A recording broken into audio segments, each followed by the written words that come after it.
ए रसूल गिरामी वक़ार सल्लल्लाहु ताला अलैहि वसल्लम के दीवानों, जब हम ये कहते हैं कि कुरान अल्लाह की किताब है और जब हम ये कहते हैं कि इस किताब के अंदर हर प्रॉब्लम का सॉल्यूशन है,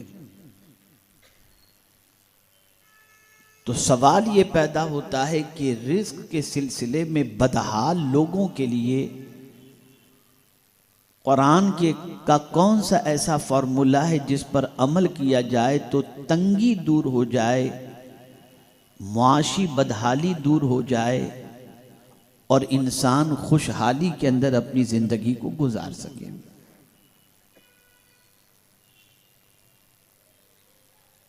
तो मैंने जिस आये करीमा की तिलावत का शर्फ हासिल किया उसमें रब्बे कदीर जल्ल जलालहू ने एक अमल का तज़किरा फरमाया। जो कोई अल्लाह के अता करदा इस फॉर्मूले को फॉलो करेगा, उस पर अमल करेगा, तो मेरे रब का वादा हक है और सच है, वही नतीजा बरामद होगा जो अल्लाह अज़्ज़ व जल्ल ने अपनी किताब के अंदर फरमाया है। इसलिए कि अल्लाह अज़्ज़ व जल्ल की शान यह है कि उससे ज्यादा सच्ची बात किसी और की नहीं हो सकती। वमन अस्दक़ु मिनल्लाहि क़ीला। और अल्लाह जब वादा फरमाता है तो उसने खुद अपनी शान बयान फरमाई, इन्नल्लाह ला युखलिफुल मिआद, कि बेशक अल्लाह अज़्ज़ व जल्ल वादा खिलाफी नहीं फरमाता।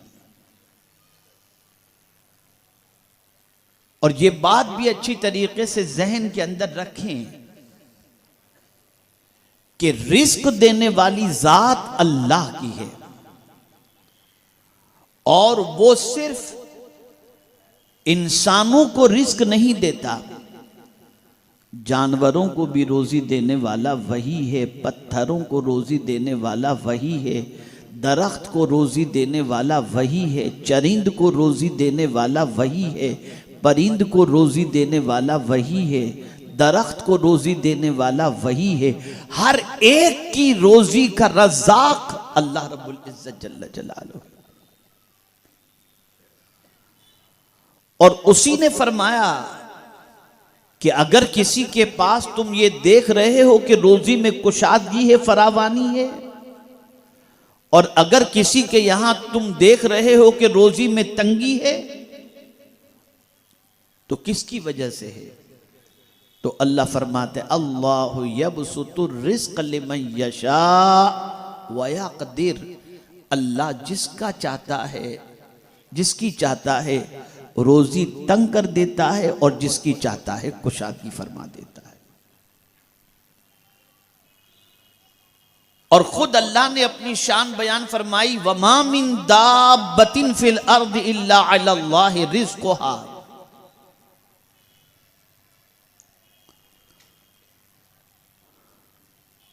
कोई जानदार ऐसा नहीं, कोई जमीन पर ऐसा नहीं जिसके रिस्क का जिम्मा अल्लाह ने न लिया हो।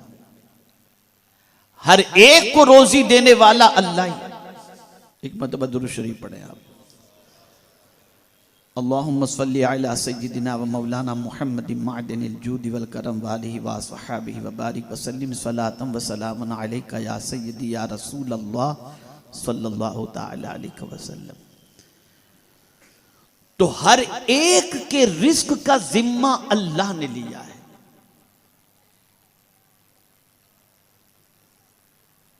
रोजी रसा वही है, रिस्क देने वाली जात अल्लाह की है।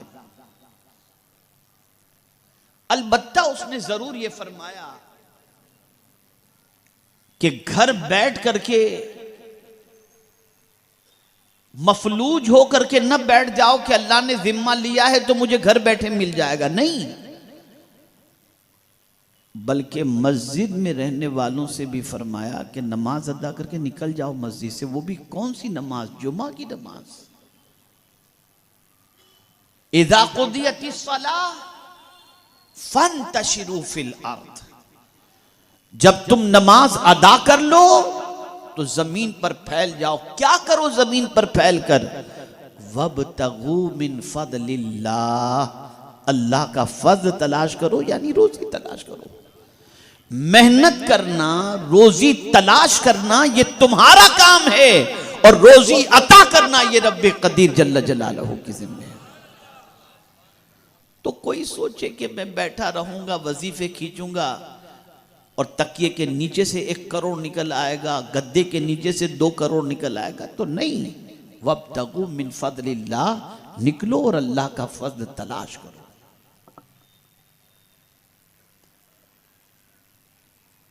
रिस्क तंग कैसे होता है? मंदी का शिकार इंसान कैसे होता है?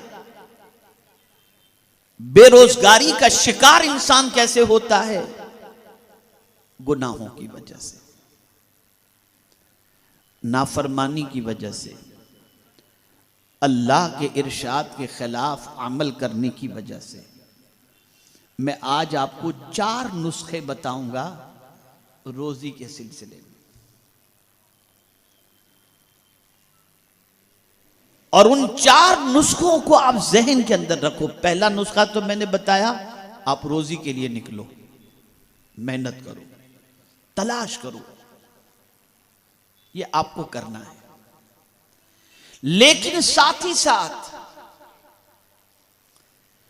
जिस आये करीमा की तिलावत का मैंने शर्फ हासिल किया, उसमें रब ने एक अमल बताया कि मेरे बंदो, ये अमल तुम इख्तियार करो, तुम्हारी सोच जहां नहीं पहुंचती होगी ना, वहां से मैं तुम्हें रोजी अता करूंगा, और बेहिसाब अता करूंगा। ये भी नहीं कि लिमिटेड, अनलिमिटेड अता करूंगा। अब वो नुस्खा कौन सा है? तो कुरान कहता है वमन यत्तकिल्लाह यजअल लहू मखरजा वयरज़ुक़हु मिन हैसु ला यहतसिब। जो अल्लाह से डरता है, जब किसी बंदे के दिल में अल्लाह का डर पैदा हो जाए, जाहिर में भी अल्लाह से डरे, बातिन में भी अल्लाह से डरे, अंधेरे में भी अल्लाह से डरे, और उजाले में भी अल्लाह से डरे, अल्लाह का डर उसके वजूद पर तारी हो जाए और वो तकवा इख्तियार कर ले, तो मौला फरमाता है ऐसी जगह से रोजी दूंगा जहां उसका गुमान भी नहीं पहुंचता होगा, बेहिसाब रोजी अता करूंगा। और आज अगर हम मुआशरे का जायजा लें तो आज मुआशरे की सिचुएशन ये है कि आदमी सबसे डरता है सिवाय अल्लाह के। अल्लाह का डर उसके दिल से ऐसा निकल गया, ऐसा निकल गया, ऐसा निकल गया कि उसको ये ख्याल ही नहीं कि मुझे अल्लाह को जवाब देना है या मेरा मौला मुझे देख रहा है, कुछ भी नहीं। और जब ये अल्लाह का डर निकल गया तो रोजी तंग हो गई। जब अल्लाह का डर निकल गया इंसान तंगदस्ती का शिकार हो गया। जब अल्लाह का डर निकल गया उसके माल से बरकत खत्म हो गई। जब अल्लाह का डर निकल गया कारोबार मंदा हो गया। जितना ज्यादा बंदा अल्लाह का डर दिल से निकाल देगा उतनी परेशानी का शिकार होगा, और जितना अल्लाह का डर दिल के अंदर पैदा होगा और तकवा इख्तियार करेगा, मौला सिर्फ उसे रिस्क ही नहीं दुनिया में भी इज्जत और आखिरत में भी इज्जत अता फरमाएगा। तो तकवा, अल्लाह का डर, अल्लाह का खौफ। अब अल्लाह का डर कहते किसे हैं, अल्लाह का खौफ कहते किसे हैं? तो मेरे प्यारे आका सल्लल्लाहु ताला अलैहि वसल्लम के प्यारे दीवानों, बहुत तफसील से मैं इस पर गुफ्तगू करने की बजाय मैं आपको समझा दूं, ताकि एक बात भी अगर आपने जहन के अंदर महफूज कर ली तो ये बात आपके लिए काफी मुफीद होगी। अल्लाह का डर किस एतबार से, इसको पहले समझो। अल्लाह की पकड़ बहुत सख्त है।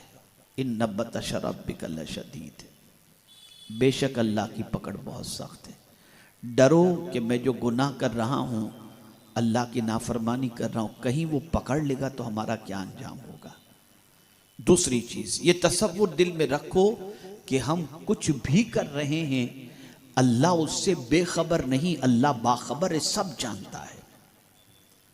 यअलमु खाइनतल अयुन वमा तुख्फिस सुदूर इन्नल्लाह अलीमुम बिदातिस सुदूर, दिल के छुपे हुए भेद को भी जानता है और आंखों की खयानत को भी जानता है। इन्नल्लाह ला यख्फा अलैहि शैउन फिल अर्द वला फिस समा, जमीन और आसमान में कोई चीज ऐसी नहीं जो अल्लाह अज़्ज़ व जल्ल से छुपी हुई हो।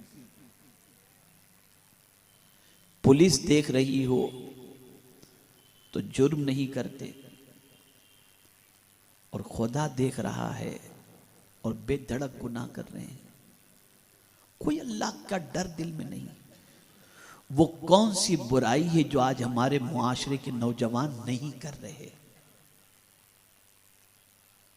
गंदी पिक्चरों से लेकर, गंदे कामों से लेकर, हराम कारोबार से लेकर, कौन सी चीज ऐसी है जिसमें अल्लाह को मानने वाला बंदा इल्ला माशाअल्लाह मुलव्विस नजर ना आता हो। डरो अल्लाह से।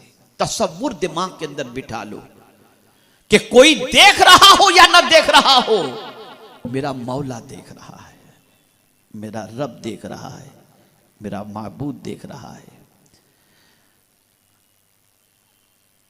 ये डर अगर दिल में पैदा हो गया और आदमी अपने वजूद को गुनाहों से रोका, अल्लाह अकबर, मेरा रब फरमाता है बेहिसाब रोजी अता करूंगा, जहां गुमान नहीं पहुंचेगा वहां से मैं तुझे अता करूंगा। तो ये पहला नुस्खा है अल्लाह से डर का। आप चाहते हैं तंगी दूर हो जाए, मंदी दूर हो जाए, तो लोगों का पैसा खा करके तंगी दूर नहीं होगी, हराम कारोबार से तंगी दूर नहीं होगी, नाजायज कारोबार करने से पैसा नहीं आएगा। अल्लाह से डरोगे और डर कर तुम अल्लाह अज़्ज़ व जल्ल का फज़्ल तलाश करते हुए मार्केट में जाओगे तो मेरा करीम तुम्हारे लिए रिस्क के दरवाजे को खोल देगा, इसलिए कि ये उसका वादा है। पहला नुस्खा ये हुआ। अब आइए दूसरा नुस्खा अर्ज करूं। वामुर अहलक बिस्सलाह वस्तबिर अलैहा ला नसअलुका रिज़्क़ा नहनु नरज़ुकुक। अल्लाह इरशाद फरमाता है अपने अहलो अयाल को नमाज का हुक्म दो और उस पर जमे रहो, खुद भी नमाज पढ़ो और अपने घर वालों को भी नमाज का हुक्म दो। और फिर अल्लाह फरमाते ला नसअलुका रिज़्क़ा, मैं तुमसे रोजी नहीं मांगता, नहनु नरज़ुकुक, मैं तुम्हें रोजी अता करता हूं।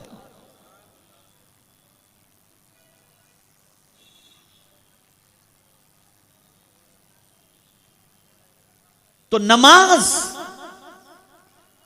सिर्फ आपको अदा नहीं करनी, बल्कि नमाज खुद को भी पढ़नी है और अपने अहलो अयाल को भी नमाज का हुक्म देना है। और जब कोई खुद नमाज पढ़ता है और अपने बीवी बच्चों को भी नमाज का हुक्म देता है, उस पर उससे जो तकलीफ होती है उस पर वो सब्र करता है, तो मेरा मौला फरमाते नहनु नरज़ुकुक, मैं तुम्हें रोजी अता करूंगा। आज जरा देख लीजिए कितने लोग हैं जो नमाज की पाबंदी करते हैं,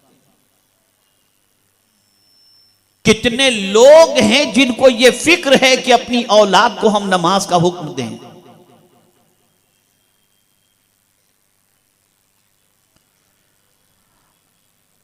कौन बाप आज ऐसा है जिसे सबसे ज्यादा इस बात की फिक्र हो कि मेरे बेटे की एक वक्त की नमाज कज़ा ना हो? नहीं।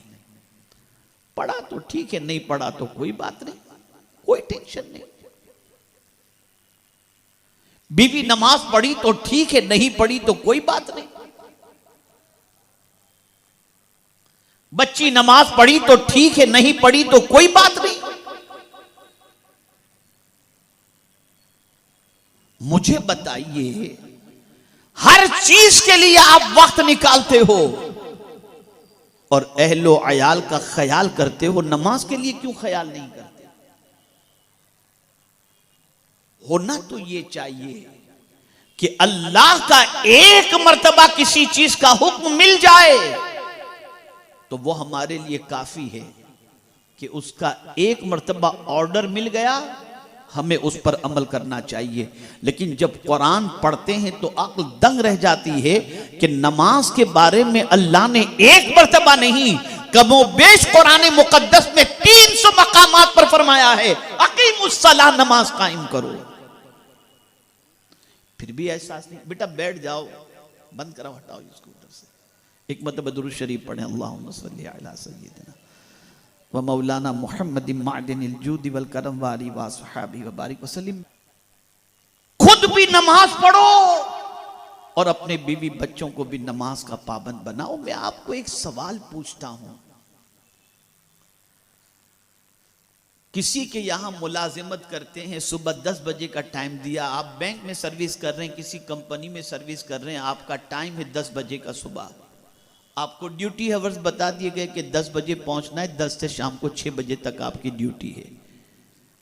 तो रात भले जगे हों लेकिन 10 बजे से पहले स्कूल, 10 बजे से पहले ड्यूटी पर पहुंचने की कोशिश करते हैं। मालूम कर लेते हैं कि रास्ते में ट्रैफिक तो नहीं मिलेगी, ये वक्त रश का तो नहीं है, अगर है तो 10 मिनट पहले निकल जाते हैं ताकि हमारी ड्यूटी के टाइम में फर्क ना पड़े। कितने घंटे ड्यूटी देते हैं? 8 घंटे ड्यूटी। मैं एक सवाल आपसे पूछना चाहता हूं, बच्चों के सिलसिले में आप देखिए, 7 बजे की स्कूल है या 8 बजे की स्कूल, तो मां 6 बजे उठ जाएगी, बच्चे के कपड़े प्रेस करेगी, बच्चे के जूते पॉलिश करेगी, बच्चे को तैयार करेगी, बच्चे को नाश्ता खिलाएगी, बच्चे को सब कुछ करेगी, तैयार करके बस स्टॉप पर ले जाएगी, जहां बस आती ले जाकर बिठा देगी ताकि स्कूल की बस न छूट जाए और बच्चा स्कूल में लेट न पहुंचे। ये हम कर रहे हैं।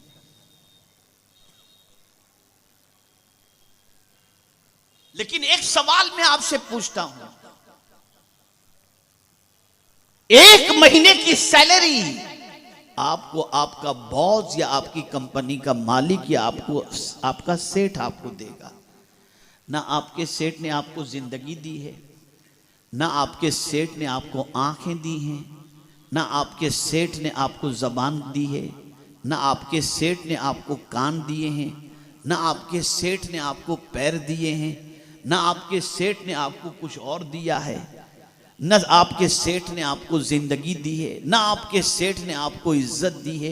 ये सब कुछ तो उसने दिया नहीं, लेकिन जो चंद टुकड़े, चंद रुपये देता है, तुम्हें उसके हर टाइम का ख्याल है, और जिस करीम ने पूरा वजूद तुम्हें अता फरमाया उसके लिए तुम्हारे पास टाइम है।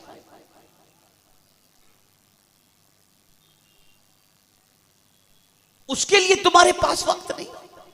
अरे तंगी की शिकायत कर रहे हो तुम रोजी की,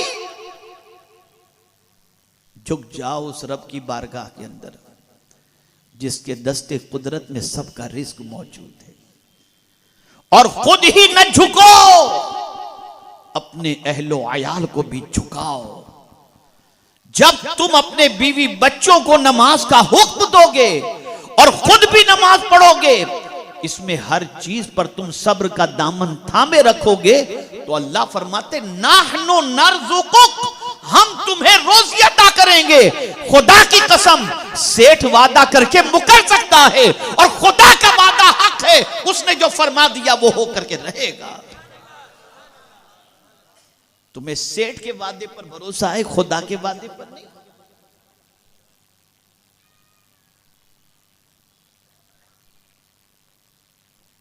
कितने माँ बाप हैं जो अपने बच्चों को नमाज के सिलसिले में सख्ती करते हों, प्यार से, मोहब्बत से, डरा कर, समझा कर, बुझा कर नमाज का पाबंद नहीं, फिक्र ही नहीं। जवान बच्चे हो गए और उन्हें पाकीज़ी पाक रहने के मसाइल भी नहीं मालूम, नमाज के मसाइल भी नहीं मालूम, कुछ भी। जुम्मा को जाते हैं जैसे तैसे, बस 2 रकात पढ़कर भाग आए बस। कुरान के इस उसलूब पर कुर्बान जाइए कि अल्लाह ने सिर्फ ये नहीं फरमाया कि तुम नमाज पढ़ो, वामुर अहलक बिस्सलाह, अपने बीवी बच्चों को नमाज का हुक्म दो, अहलो अयाल को नमाज का हुक्म दो।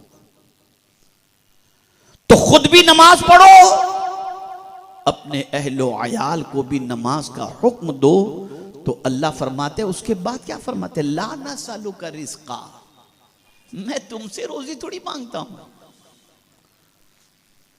मैं तुमसे नहीं मांगता, बल्कि अल्लाह फरमाता है नहनु नर्ज़ुकुक, हम तुमको रोजी अता करेंगे। अरे आप मुझे बताओ, ये कैसे मुमकिन है कि बंदा खुदा की बारगाह में सर झुकाकर आजिज़ी का इजहार करे और मेरा मौला उसे भूखा रखे? अरे बंदा तू झुक तो जा उस खुदा की बारगाह में, मौला तुझ पे रिस्क के दरवाजे खोल देगा।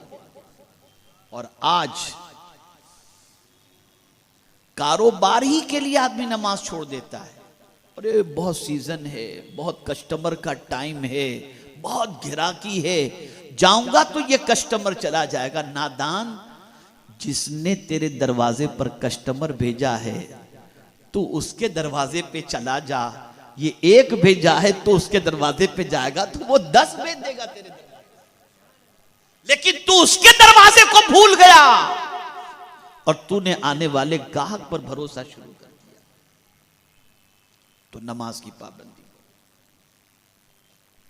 अहलो अयाल को नमाज का पाबंद बनाओ। कोई बच्चा, कोई घर का फर्द बेनमाजी न, ऐसा नहीं हाँ बस मौलाना अभी 4 वक्त की तो बच्चे ने शुरू किया है, दुआ करें 5 वक्त की भी हो जाए। नहीं, 5 वक्त की नमाज पढ़ाओ।